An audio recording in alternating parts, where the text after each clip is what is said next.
All right, well, this is Margaret with Mud Run Guide. I'm here with Jason Jaksetic, who is the lifestyle director at Spartan Race.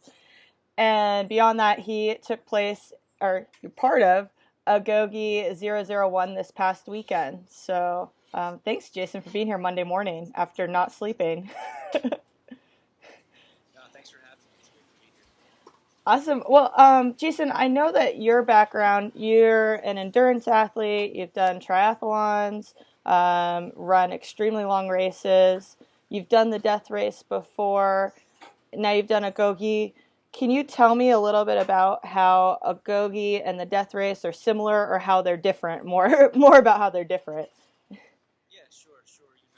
Well, first off, what they kind of have in common is an attitude. There's an attitudinal similarity in that you need to be a driven person, capable of suffering extreme duress, and staying positive and moving forward in the face of adversity.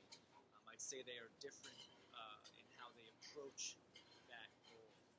Death race uh, was absurdist at times. The tasks and stuff were definitely hard and next to impossible, and an athlete had to rise up against that absurdity and difficulties and stay moving forward. When the mental aspect was against you because you weren't always doing things that made sense. The Agoge was different in that it was built towards surviving in a practical way, where the situations were representative of real world survival or real world situations where you were giving the tools to succeed. So it was a little bit less of a last man standing as opposed to a team effort of development, growth, and extreme physical duress and distress. So, since you have now completed Agoge, can you tell me a little bit about what you had to do, and then maybe first, how did you prepare for the event, and then what you had to do during the event? Yeah, sure. For preparation, this is a winter event. It was very cold. It was record cold out here. I spent the last 6 weeks in Alberta, Canada.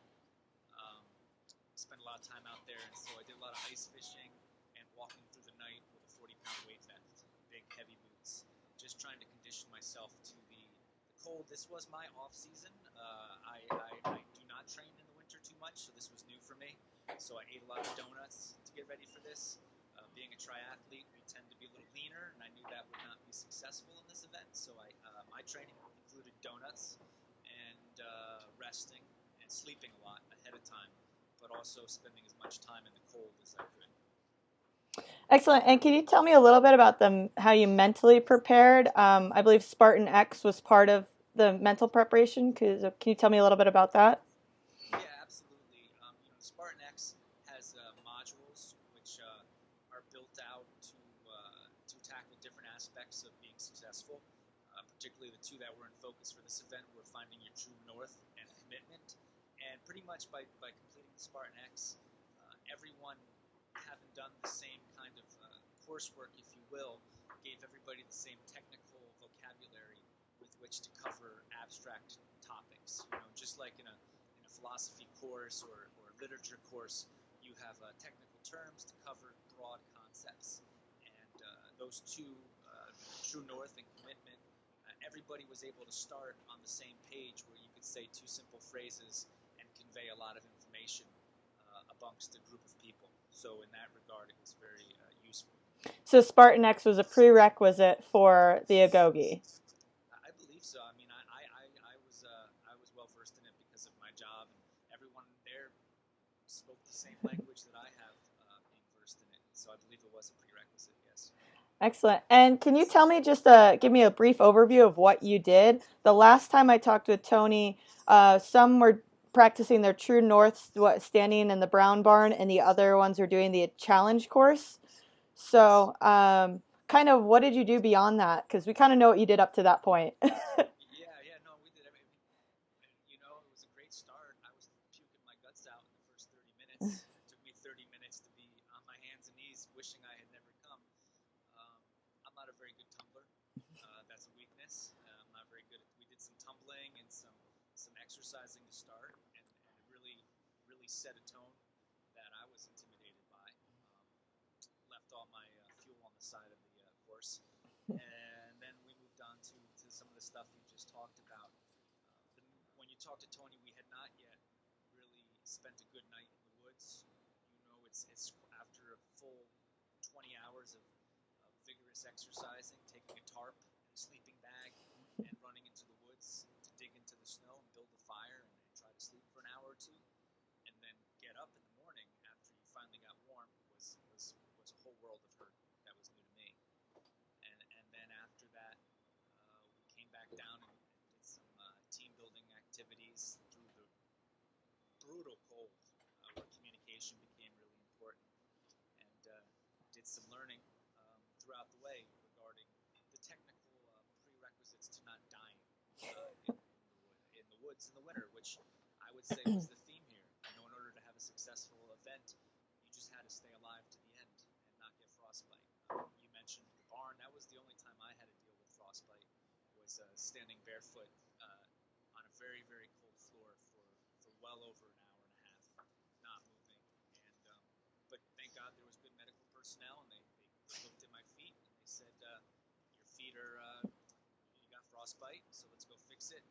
And in that regard, you know, we were all teams trying to avoid frostbite, and it was just like the penalty tent. You know, it was like if you didn't manage yourself well, you needed to go get your feet checked out and fixed. It wasn't like you were, um, you know, being soft in any way. There's nothing about being tough. You don't tough your way through frostbite. You just mitigate the circumstances. So I would say staying healthy was the biggest goal of this event. So I know that normally after a long endurance event, it takes a couple of days to sort of process what fully happened. And, you know, you and I have both talked about this in the past, being that we used to train together. But what are maybe 2 or 3 takeaways that you've, immediate takeaways that you have before sort of processing the whole event? Yeah. So for me, the immediate takeaways were the practicality. For me, being fit is about not dying, right? To me, there's a whole culture of people going to gyms and taking selfies, artificial circumstances where you hyperinflate muscles to look good.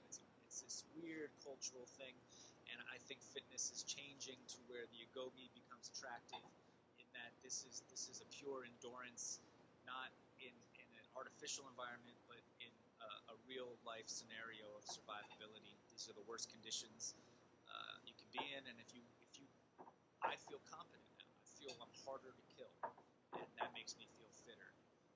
That's number one. Number two is I got to spend a lot of time thinking about my value systems, true north, and commitment, and those things are abstractions until you're really face to face and being out of your comfort zone. So so I was able to really, in the darkest of dark places, identify what kept me going.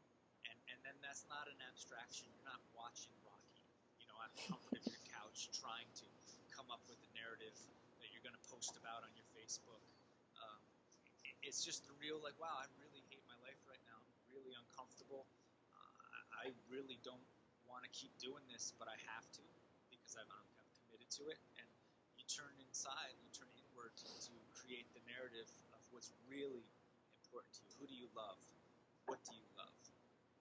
What will keep you going when the shortcuts are? Yeah, you can walk home at any time, right? Um, and so that was what really stood out to me is I got the opportunity to think thoughts that only someone in that situation can truly approach. Excellent. So I guess the last thing I kind of have is, so who is Agoge for now that you've done it? Like who do you think should try to take on this event? Well, I'm going to say Agoge is for anyone, given that you meet the prerequisites. It's for everyone in that I came into this event. I am a seasoned athlete, but I am not in peak condition right now. It was great. It was great to when I show up to a race in peak form, I'm there to compete and up front. But I was in the back. I needed help from a team, and it is a team event. So it's an event for people who want to work together and find your weaknesses and strengths as compared to a group and work on those. It's for anyone who wants to adopt a Spartan lifestyle to the maximal degree. it is the extreme. It's everything you do from a Spartan race in a stadium series is built upon principles. Um, at Fenway Park, you are doing Spartan activities on a very low volume. You know, it's like Spartan on a 1 out of 10. But it's 100% consistent with what we capture maximally in an event like this. The same axiomatic principles of being a Spartan are there, but the volume's on 9 and 10. So I think it's for everyone who first off is ready to be uncomfortable and miserable, and maybe find something fulfilling in that. And then you need to have some 12-hour events under your belt, if not a 24-hour event. That's just a matter of being successful. You know, prerequisites are important, whether it's academia or athletics. You need to know what you're doing so you don't get hurt, bring down the whole thing for yourself and others. And finally, I guess if somebody's interested in it, what would you give them as a training tip, I guess, or what should they be looking to do to maybe prepare for Agoge 002? Start with a Spartan event, whether it's a sprint to a beast to an ultra, where you need to learn how to work as a unit of toughness yourself, be able to feel seasoned in that you are capable of endurance and strength and power. That's your basic skill set. I'd say then you need to do a hurricane heat as long as you can, or other. This is an industry that has related activities, something that's like a hurricane heat, where you work as a team and you do longer periods of time under duress, and then weekend is a great time to check out of the office Friday afternoon, grab here into the woods for the weekend. I think that's good for training. That is weird, or you're the outsider. Just find your friend who lives 100 miles away and walk there. Ride your friend there. Just go learn out how to take a period of time, 1 to 2 days, and how to exist and thrive in circumstances, because you can and you have to be successful with the ability. Well, awesome. So how many pieces of the Delta do you have now? Well, we're going for 2016. This was my first piece. I guess I got the Spartan X cover, and this would be the Agoge event.